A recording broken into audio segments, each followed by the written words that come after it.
बिस्मिल्लाहिर्रहमानिर्रहीम। अस्सलाम वालेकुम नाज़रीन, मैं हूं कंबर ज़ैदी। प्रोग्राम देख रहे हैं आप डिबेट एट 8। नाज़रीन, आज से एबीएन की स्क्रीन पे रात 8 बजे जो है आप मुझे देख पाएंगे। जुम्मा, हफ्ता और इतवार। हालात हाजरा पे नाज़रीन हम प्रोग्राम में बात करेंगे। मुल्क में सियासी दर्जे हरारत इस टाइम अपने उरूज पे है। एक तरफ वकला कहते हैं कि हम लॉन्ग मार्च करेंगे, पीटीआई कहती है कि हम जो है वो एहतजाज ना सिर्फ करने जा रहे हैं बल्कि जलसे जुलूस किए जाएंगे। पीटीआई 8 घंटे बाद क्या नया महाज खोलने जा रही है, इस पर आज बात करेंगे। सुप्रीम कोर्ट के 4 जजेस की जानिब से एक लेटर लिख दिया गया है। 4 जजेस में कौन से वो जजेस हैं, क्या इस लेटर में बात कर रहे हैं? खसूसन बात की जा रही है कि 26वीं आईनी तरमीम पर फुल कोर्ट बनाया जाए, और जब तक इस 26वीं आईनी तरमीम का फैसला नहीं होता तब तक सुप्रीम कोर्ट में नए जजेस को ना लाया जाए। तमाम वकला कहते हैं कि कोर्ट पैकिंग की जा रही है, अपनी मर्जी के फैसले लिए जाने हैं। तो ये जो सियासी महाज और अदालती महाज इतना गर्म है, इस पर बात करने के लिए अता ताड़ साहब हमारे साथ मौजूद हैं।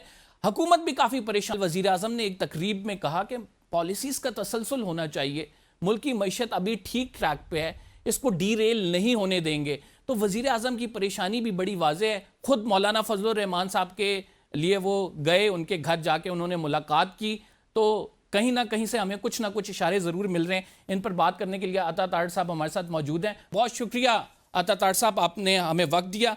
सबसे पहले, क्या अब रियासत की ये ऑफिशियल पॉलिसी है कि किसी को एहतजाज की इजाज़त नहीं देनी है? हाँ, अगर गुलेलों के साथ, ईंटों के साथ, डंडों के साथ, AK-47 के साथ, टीयर गैस के शेल्स के साथ, दहशत गर्दों के साथ, क्रिमिनल के साथ आएंगे तो मैं तो हार नहीं पहना सकता उनको।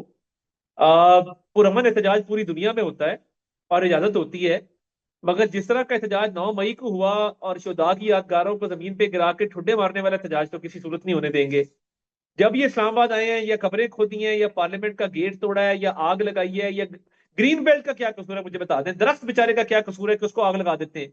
यानी ऐसे कोई दरिंदा सिर्फ लोग हैं कि ये दरख्त को भी नहीं बख्शते। यानी कुछ समझ नहीं आया, तुमने कहा चलो दरख्त को ही आग लगा देते हैं।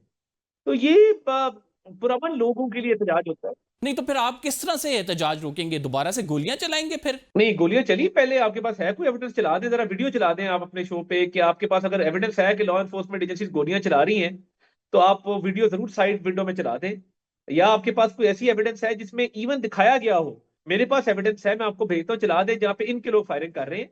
अगर गोली चली। सर, आप कह रहे हैं कि गोली नहीं चली, तो फिर सर जुडिशियल कमीशन बना दें, दूध का दूध पानी का पानी हो जाएगा। नहीं, देखें, इल्जाम भी खुद लगा रहे हैं, उसकी जस्टिफिकेशन भी खुद दे रहे हैं, कमीशन भी खुद डिमांड कर रहे हैं। ये ब्लैकमेलिंग चल नहीं सकती ना रियासत के साथ। आप रियासत पे हमला भी करें, आप फायरिंग भी करें, टीयर गैस के शेल भी चलाएं, दहशत गर्दों को भी लेके आए। तो ये बुनियादी तौर पे तो बुशरा बीबी और अली मीन की लड़ाई थी। सर, मेरी समझ से ये बात बाहर है कि मुज़ाकरात में फिर बैठने का मकसद क्या था? मुज़ाकरात में तो आप दोनों फरीकैन इस वजह से बैठे थे कि किसी चीज़ पर इत्तफाक हो जाएगा। 3 जो नशिस्तें की हैं आपने, तो वो क्या आवाम की आंखों में धूल झोंकने के मुतरादिफ थी? लेकिन नहीं, मुज़ाकरात में इससे नहीं बैठे थे कि 26 नवंबर पे जो है वो इस तरह। 26 को भागा कौन, ये बताए ना। मुज़ाकरात से कौन भागा? हम तो शायद पार्लिमानी कमेटी बना देते। सर, इतना आसान महाज आपके लिए नहीं रहा है। तहरीक इंसाफ दोबारा सड़कों पे आने का कह रही है, वकला साथ एहतजाज कर रहे हैं, सहाफ़ी हमें एहतजाज करते नजर आ रहे हैं। इन हालात को कैसे कंट्रोल करेंगे? नहीं, मैं तो आपकी इस बात से अग्री नहीं ना करता कि रियासत में गोलियां चलाई। आप मुझे एविडेंस देते ना, एक वीडियो चला दें। ये वो लोग हैं जो केला खाते में भी अपनी वीडियो लगाते हैं टिकटॉक और सोशल मीडिया के ऊपर। मुझे बता दें कि किसी का कैमरा तो ऑन रहा होगा ना उस दौरान कि जी सीधी गोलियां मारी जा रही हैं। केला खाते हैं, चाय पीते हैं, तो वीडियो बना रहे होते हैं। तो मुझे बता दें ना, कहाँ है वीडियो में वो? ए और एआई की जरूरत क्यों पड़ी कि आपने खून से सड़क लथपथ दिखाई? ये खुशकिस्मती है कि मैं और मेरे साथी फौरन वहां पे पहुंचे कॉन्स्टिट्यूशन एवेन्यू पर, हमने पूरी सड़क दिखाई कि कहीं पे कोई लाश, कोई खून नहीं था। तो फिर आर्टिफिशियल इंटेलिजेंस का सहारा क्यों लेना पड़ा? और क्यों एक ही पार्टी में 1200 लाशों से शुरू होकर 12 लाशों पे क्यों आए? क्योंकि झूठे थे, क्योंकि मकार थे, क्योंकि मुनाफकत की हुई थी। असल मसला ये था कि गाड़ी के अंदर लड़ाई हुई अली अमीन गंडापुर और बुशरा बीबी की, गालियां चली, वर्करों ने बोतलें मारी इनको, और उस नमोशी को मिटाने के लिए इनके पास लोग नहीं थे, तितर बितर हो गए, ये भागे और इन्होंने फिर ये झूठा बयानिया बनाया लाशों का। सर, कल आपकी बड़ी अहम मुलाकात हुई मौलाना फजलुर रहमान से। मौलाना फजलुर रहमान साहब भी कह रहे हैं कि असर नो इंतखाबात होने चाहिए। क्या आप उनको ऑफर करेंगे? अब आपके पास देने को क्या है? एक मौलाना से देखिए बड़ी अच्छी मुलाकात रही। एक तो तीमारदारी करने वजीर आजम साहब गए थे और उनके लिए सेहत के लिए दुआ की, और मुल्की और सियासी मामलात पे बात हुई। हमारा उनसे बड़ा एक दरीना रिश्ता है, बड़ा इज्जत एहतराम का, न्याजमंदी का रिश्ता है और हमेशा कायम है। और वो फितरी हमारे इत्तेहादी भी हैं। 26वीं आईनी तरमीम पे भी उन्होंने जायज शिकें पूरी डलवा के उन्होंने उस पर वोट भी किया, पूरा सपोर्ट भी दी। तो देखिए उनके साथ हमारा एक बड़ा एक कॉर्डियल मामलात है और वो चलते रहेंगे। तो मैं नहीं समझता कि कोई तरीके इंसाफ के पास चीज है जिससे वो मौलाना को कायल कर सके। और मैं सिर्फ ये समझता हूँ कि मौलाना बड़े जीरक सियासतदान हैं और जो भी फैसला वो करते हैं पाकिस्तान की बेहतरीन मफाद में करते हैं। सर, इस मुलाकात में जो मौलाना फजलुर रहमान के तहफुजात हैं, इस हवाले से कोई बातचीत हुई, कोई आपने एड्रेस करने की कोशिश की? देखिए मौलाना के साथ बड़ी, मैंने जिस तरह कहा, कॉर्डियल बात हुई और बड़े अच्छे माहौल में बात हुई और ओवरऑल जनरल पॉलिटिक्स की बात हुई है। तो हमारे उनसे एक वज़ीर आज़म साहब का जो है इज्जत एहतराम का रिश्ता है वो चल रहा है, चलता रहेगा इंशाल्लाह ताला। यानी सर, आप इस हवाले से पूरे एतमाद हैं कि मौलाना फजलुर रहमान साहब पीटीआई के एहतजाज का हिस्सा नहीं बनेंगे, अपनी स्ट्रीट पावर नहीं शो करेंगे? देखिए ये कोई यस और नो तो है नहीं ना कि जी आज आपने हाँ या ना करना है। तो मैं ये समझता हूँ कि ये कोई यस और नो वाला मामला नहीं है और एक मामला चल रहा है, वो चलता रहेगा। उनके हमारे से भी अच्छे ताल्लुकात हैं, वो अपोजिशन वालों को भी मिलते हैं। बिल्कुल, ये सियासत है, ऐसे ही होता है। तार साहब, जिस तरह से आप एक्सप्लेन कर रहे हैं, अगर इसी तरह सारे मामलात हैं तो हुकूमत को इतनी बेचैनी क्यों है? वजीर आजम अपनी तकरीर में कहते हैं कि हमें चलने दिया जाए, पॉलिसीज का तसलसल हम चाहते हैं। अली अमीन गड्ढापुर साहब उधर कह रहे हैं कि 80% हमारे तकरीबन मामलात तय हो चुके हैं। हुकूमत को किस चीज की परेशानी है? इसी चीज की परेशानी है कि उनके मामलात तय हो गए? देखिए बात ये है कि तरीके इंतशार जो है मुकम्मल तौर पे वो इस वक्त इंतशार का शिकार है। जो लोगों को तकसीम किया ना, इस मुल्क के लोगों की ज़हनों में नफरत के बीज बोए, आज जुनेद अकबर ने जो रिप्लेस किया अली अमीन गंडापुर को, अब अगली इनकी अंदर से नो कॉन्फिडेंस की आवाजें उठ रही हैं कि इसको रिप्लेस करो सीएम को। और अगला सीएम भी ये तैयार कर रहे हैं अंदर खाते अपना ही। तो ये जो ग्रुपिंग है, Uzma group, Alima group, Juned Akbar group, Ali Amin group, तो ये तो आपस में इनके मामला तय नहीं है। तो फिर इन्होंने किसी से क्या बात करनी है? जिस बंदे ने कहा है कि 80% मामला तय हो गए, उसी को पार्टी के सदारत से हटा दिया। अजीब लोग हैं यार। मतलब मुझे तो ये समझ नहीं आ रही कि एक बंदा अगर कह रहा है 80% मामला तय हो गए, उसे उदा ही ले लिया है इस बयान के बाद। अच्छे मामला तय हुए। क्यों नहीं सर ओन करें? वो खुद अपने बयान को ओन करें। वो तो कहते हैं, उनके ट्वीट्स आप देख सकते हैं, ट्विटर पे उनकी स्टेटमेंट मौजूद है। इमरान खान साहब की, उनकी पार्टी के लीडर कह रहे हैं हम ओन कर रहे हैं इस चीज को बाकायदा। नहीं, खत तो मुझे जिसने लिखा है वो नहीं बता रहा, वो कह रहा मैंने तो लिखा ही नहीं। जिसने खत लिखा है वो आधी पार्टी कह रही है लिखा है, आधी कह रही है नहीं लिखा। वो तो ओन ही नहीं कर रहे हैं, कुछ गालियां दे रहे हैं अपने आप को ही। सर, ये खत वाले मामले पर आपको इतनी वजाहतें देने की जरूरत क्यों पड़ी है? बानी पीटीआई की जानिब से एनआरओ मांगा जा रहा है, क्यों कह रहे हैं? उन्होंने जो 5-6 नुकात लिखे हैं उसमें तो बड़ी वाजे, क्या वो फैक्ट्स नहीं है जो इमरान खान साहब की जानिब से ये खत लिखा गया है आर्मी चीफ को? पता नहीं, मैं तो इस पे कुछ नहीं कह सकता। मैं तो इस पे कुछ नहीं कह सकता। ये पता नहीं क्यों इस तरह का ये एनआरओ का और ये डील के हवाले से क्यों तासुर क्रिएट कर रहे हैं, मैं ये समझने से कासिर हूं। आई डोंट नो, ये आप उन्हीं से पूछें जो ये क्लेम कर रहे हैं खत के हवाले से कि हमने लिखा है नहीं लिखा।